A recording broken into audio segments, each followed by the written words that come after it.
Hello students, welcome back to the channel. I am मैथोली।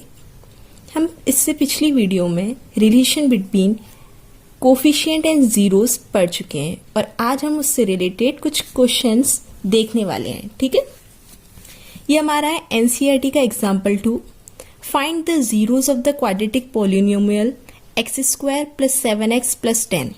हमें एक polynomial दे रखा है, हमें इसके क्या निकालने हैं, जीरोस निकालने हैं। जीरोस मतलब सिंपली सॉल्यूशन होते हैं। ठीक है, and verify the relationship between the zeros and the coefficient. और हमें जो रिलेशन है उसे क्या करना है, वेरीफाई भी करना है। ठीक है, तो इसके लिए क्या करेंगे, हम middle term splitting method use करेंगे। इसके लिए हम करते हैं x² का जो कोफिशिएंट है यहाँ क्या है 1, तो इसका मल्टीप्लाई हम कांस्टेंट से करते हैं, तो 1 × 10 10। उसके हम क्या करेंगे, प्राइम फैक्टर्स निकालेंगे। ये हो जाएगा 2 × 5 = 10, 5 × 1 = 5। हमारे पास क्या आया है 2 और 5। हमारे पास ऐसे दो फैक्टर आने चाहिए जिनका मल्टीप्लाई करने पर तो 10 आ रहा है और प्लस माइनस करने पे क्या आना चाहिए 7। और हमें यहाँ दो फैक्टर मिल चुके हैं, तो 2 + 5 करेंगे तो आंसर इज 7। तो हम इसे कैसे लिख सकते हैं, x² + 7 को क्या लिख सकते हैं 2 + 5। ठीक है, और x + 10। अब नेक्स्ट स्टेप में क्या करेंगे, x² + 2 का इससे मल्टीप्लाई 2x + 5 का इससे मल्टीप्लाई 5x + 10। नेक्स्ट स्टेप में इसमें से क्या कॉमन आ सकता है, केवल x। यहाँ एक x कॉमन आ गया तो क्या बचेगा, एक x प्लस का साइन। ये x कॉमन आ गया तो हमारे पास केवल 2 बचा, प्लस इनमें से क्या कॉमन आ सकता है 5 कॉमन ले लिया तो यहाँ क्या बचा है x, और 5 इसमें से कॉमन ले लिया तो यहाँ बचेगा 2। अब x + 2 हमारा एक फैक्टर कॉमन आ गया, दूसरा क्या बचेगा हमारे पास x + 5। अब हमें जीरो निकालने के लिए क्या करना है, एक बार x + 2 को 0 के बराबर लिखना है और एक बार x + 5 को 0 के बराबर। इससे x की वैल्यू आ गई -2 और यहाँ x की वैल्यू -5। यही हमने मान लिया कि अल्फा बीटा क्या है, अल्फा की वैल्यू -2 आ गई और बीटा दूसरा 0 है, उसकी वैल्यू क्या आ गई -5। ये तो हमारे जीरोस आ गए। फर्स्ट पार्ट हमारा कंप्लीट हो गया। ठीक है, नेक्स्ट पार्ट हमसे क्या पूछा गया है, verify the relationship between zeros and coefficient. हमारा रिलेशन क्या होता है कि सम ऑफ जीरोस -b/a के बराबर और प्रोडक्ट ऑफ जीरोस c/a के बराबर। अब हम अगर ax² + bx + c से इस इक्वेशन को कंपेयर करेंगे तो यहाँ a की वैल्यू क्या आ गई, यहाँ x² के आगे a है या x² के आगे 1 है, या x के आगे b है या x के आगे 7 है, या c है और यहाँ कांस्टेंट 10 है। ये हमारी a, b और c की वैल्यू आ गई। ठीक है, और अल्फा बीटा हमारे -3 और -5 है, यहाँ पुट करेंगे तो -2 प्लस बीटा की वैल्यू -5। ठीक है, ये हमारा LHS है, तो ये हो जाएगा -2 + -5, आंसर इज -7। अब RHS देख लेते हैं क्या आ रहा है, RHS है -b की वैल्यू क्या है 7 और a क्या है हमारा 1, तो आंसर इज 7। तो इससे क्या पता चला, LHS = RHS। ये हमारा पहला रिलेशन वेरीफाई हो गया। सेकंड के लिए क्या करेंगे, LHS हमारा क्या है अल्फा × बीटा।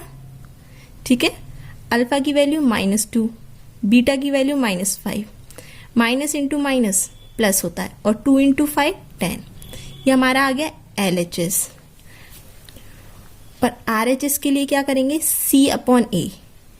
c हमारा 10, a 1, आंसर इज 10। इसका मतलब LHS और RHS आपस में क्या हो गए, इक्वल। तो ये हमारा रिलेशन क्या हो गया, वेरीफाई। अब नेक्स्ट एग्जांपल भी हमारे पास सेम ही है। Find the zeros of the polynomial. Polynomial given है x² - 3। ठीक है, and verify the relationship between the zeros and coefficient. तो इसके लिए क्या करेंगे, x² - 3। अब यहाँ मिडल टर्म स्प्लिटिंग मेथड तो यूज नहीं होगा क्योंकि यहाँ 2 टर्म है। ठीक है, क्यों ना हम इस 3 को √3 का स्क्वायर लिख सकते हैं। अब 3 को √3 क्यों लिख सकते हैं? क्योंकि जब हम √3 इंटू √3 करेंगे, इसे हम 3 की पावर 1/2 इंटू 3 की पावर 1/2, जब हमारा बेस सेम होता है, पावर क्या होती है? ऐड, ठीक है। तो ये हो जाएगा हमारा 3। तो इसलिए हमने क्या किया, 3 को √3 का स्क्वायर कर दिया। अब ऐसा क्यों किया? क्योंकि हम इसे आइडेंटिटी बनाना चाहते हैं। x² यहाँ है, 3 की जगह हमने क्या कर दिया? √3 का स्क्वायर। अब हमें पता है एज a² माइनस b² क्या होता है? a plus B into a minus B, ठीक है। तो इसलिए अगर हम ये आइडेंटिटी यहाँ यूज करेंगे तो यहाँ a की जगह क्या है? x, ठीक है, और b की जगह √3। तो a की जगह यहाँ x है और b की जगह है √3। तो a प्लस बी यानी x plus √3, a minus B यानी x माइनस √3। अब ये फैक्टर्स हो गए हमारे। तो इसका मतलब एक बार x plus √3 is equal to 0 रहा है और एक बार x minus √3 is equal to 0। इससे x की वैल्यू क्या आ गई? -3। ये प्लस का 3 है, दूसरी साइड जाएगा माइनस का 3, ठीक है। ऐसे ही x इज इक्वल टू √3। यही हमारा क्या हो गया? अल्फा माइनस √3 और बीटा हो गया हमारे पास √3। ये आ गए हमारे जीरोस, ठीक है। अब देखो इस इक्वेशन को अगर ax² plus bx plus c से कंपेयर करें तो x² क्या आ गई? यहाँ a है और यहाँ 1 है, तो a की वैल्यू क्या आ गई? 1। अब यहाँ x के आगे b है, पर यहाँ x का क्या है? कोई भी टर्म नहीं है, तो इसका मतलब b क्या रहा होगा? 0। और यहाँ c प्लस का c है, यहाँ क्या है? -3। ये हमारी a b c की वैल्यू आ गई, ठीक है। अब पहला रिलेशन होता है alpha plus beta is equal to -b/a। अल्फा की वैल्यू क्या है हमारी? -√3 प्लस बीटा की वैल्यू √3, ये क्या आ गया? 0, ठीक है। अब ये चेक कर लेते हैं RHS। -b यानी कि माइनस का 0 और a हमारी क्या है? 1, तो ये भी क्या आ गया हमारा? 0। तो LHS RHS क्या हो गए हमारे? इक्वल। तो पहला रिलेशन क्या हो गया? वेरीफाई, ठीक है। दूसरा रिलेशन होता है alpha into beta is equal to c/a। ये हमारा दूसरा रिलेशन है, ये हमारा फर्स्ट रिलेशन है, ठीक है। तो अल्फा इंटू बीटा यानी कि -3 माइनस √3 इंटू √3, ठीक है। √3 इंटू √3 3 और ये माइनस साइन -3 आ गया, ठीक है। c यहाँ कितना है? -3 और a कितना है? 1, ये भी क्या आ गया? -3, ठीक है। यहाँ भी LHS RHS इक्वल हो गए, तो ये क्या हो गया? Hence verified. अगर एग्जाम में आया कि क्या करो, पॉलिनोमियल के फैक्टर्स भी निकालो और रिलेशन वेरीफाई भी करो, तो आपको जरूरी है रिलेशन को वेरीफाई करना, वरना आधे मार्क्स मिलेंगे, ठीक है। अब हमारा नेक्स्ट एग्जाम्पल 4th है, फाइंड अ क्वाड्रेटिक पॉलिनोमियल। इस क्वेश्चन में इन्होंने पॉलिनोमियल दे नहीं रखा, क्या गिवन है? The sum and product of whose zeros are -3 and 2। इन्होंने 2 जीरो का सम और प्रोडक्ट दे रखा है, ठीक है। तो मान लेते हैं let zeros be alpha and beta. हमने क्या मान लिया? 0 अल्फा एंड बीटा। 2 जीरो इसलिए मान लिया है क्योंकि क्वाड्रेटिक पॉलिनोमियल है। तो इन्होंने दे रखा है सम ऑफ जीरो, जिसका मतलब अल्फा प्लस बीटा की वैल्यू कितनी दे रखी है? -3, ठीक है। Product of zero alpha into beta कितना दे रखा है? 2। अब हमें पता है एस अल्फा प्लस बीटा कितना होता है हमारा? -b/a। इसका मतलब अल्फा बीटा, इसकी अल्फा प्लस बीटा की जगह हम -3 लिख सकते हैं, -b/a। ये हमें पता चल गया। अल्फा इंटू बीटा, इसकी वैल्यू उन्होंने 2 दे रखी है, ठीक है। और हमें पता है एज अल्फा इंटू बीटा क्या होता है? c/a। अल्फा बीटा की वैल्यू पुट कर दो, 2 इज इक्वल टू c/a, ठीक है। अब देखो यहाँ क्या है? डिनोमिनेटर कुछ नहीं है, यहाँ कुछ नहीं है, तो हम डिनोमिनेटर को 1 मान लें, यहाँ भी 1 मान लें। इससे क्या हुआ? हमें a की डायरेक्ट वैल्यू 1 पता चल गई। दोनों में a क्या आ रहा है? 1। Here a is equal to 1। जब a 1 है, ठीक है, तो b की वैल्यू क्या हो जाएगी? इससे -b की वैल्यू -3 आई, तो b की वैल्यू क्या हो गई हमारे पास? 3, ठीक है। और c की वैल्यू कितनी निकल आई? 2।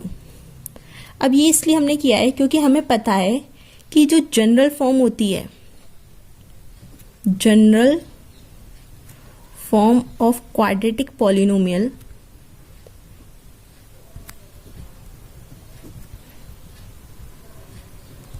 जो होती है a x square plus b x plus c, ठीक है। तो ए की जगह हम क्या पुट कर दें, 1 एक्स स्क्वायर, बी की जगह 3 एक्स प्लस सी की जगह 2। तो हमारी इक्वेशन क्या आई, x square plus 3x plus 2। ये तो हमारी केवल एक इक्वेशन आई है। हो सकता है कि ये कोई हमारा रियल नंबर हो, उससे भी मल्टीप्लाई हो रहा हो। तो जो हमारा आंसर आएगा, हमें बस क्या करना है, जो क्वाड्रेटिक पॉलिनोमियल आया है उसको k से मल्टीप्लाई कर दो, ठीक है। k कोई भी हमारा रियल नंबर है, वेयर k इज रियल। ऐसा इसलिए किया है क्योंकि हमारा हो सकता है यहाँ 2 है या 6 रहा हो या 4, तो हमने 2 कॉमन ले लिया हो, ठीक है। यहाँ हो सकता है 3x स्क्वायर रहा हो या 9x प्लस यहाँ 6 रहा हो, तो तब भी हमने 3 कॉमन ले लिया। तो हमें k के बारे में कुछ नहीं पता, तो हमें जनरल में लिखना हो तो हम इस तरीके से लिखेंगे। ये तो हो गया हमारे एग्जाम्पल की बात। अब एक्सरसाइज हम नेक्स्ट वीडियो में देखेंगे।